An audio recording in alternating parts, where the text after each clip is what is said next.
Baz Luhrmann crafted his epic to convey the issues with the assimilation policy in Australia through Nulla's lack of belonging and the discrimination evident in the text.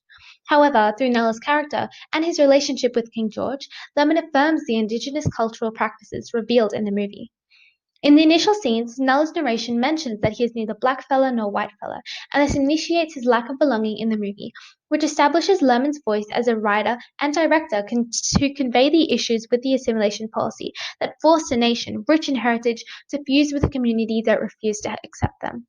This initially reveals the assimilation policy, but as the plot progresses, Luhrmann questions this law. In the inciting incidents when Lady Sarah comes to Darwin, the racial injustice is revealed as Marguerite is refused entrance into the bar, while being called derogatory names, at which Drover could do nothing, indicating the societal practice. Discriminating disables assimilating. How can you even try and integrate into a community that continually degrades you? Unlike Nicholson, Luhrmann uses his movie to reveal and affirm Indigenous cultural practices, using King George as a Nulla's connection with his own heritage, a privilege that Nicholson did not have.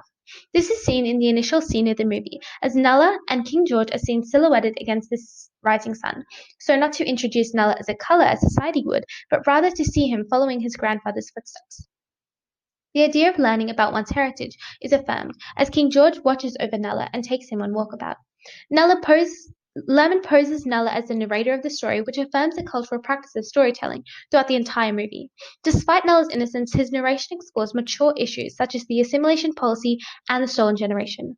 As Luhrmann uses a child as a focalizer, he enables these major historical issues to be told as a story. This again emphasizes the role of storytelling, as it is through personal experiences that lessons are taught and learnt. Luhrmann uses this storytelling to convey the harsh reality of the assimilation policy and the effects of the stolen generation on a child that doesn't belong. At the end of the movie, in Nulla's narration, Luhrmann resolves the importance of storytelling while determining the role that it had in Nulla's life, as he says, "We tell stories, so we belong."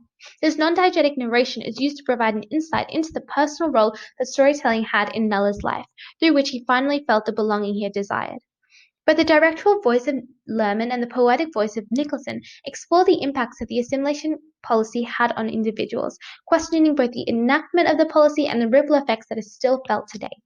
Many Indigenous voices never got the chance to reconnect with their heritage, as Nicholson conveys, but Luhrmann uses his film Australia to both reveal and affirm the Indigenous practices with Nulla's connection to his own heritage. Thank you.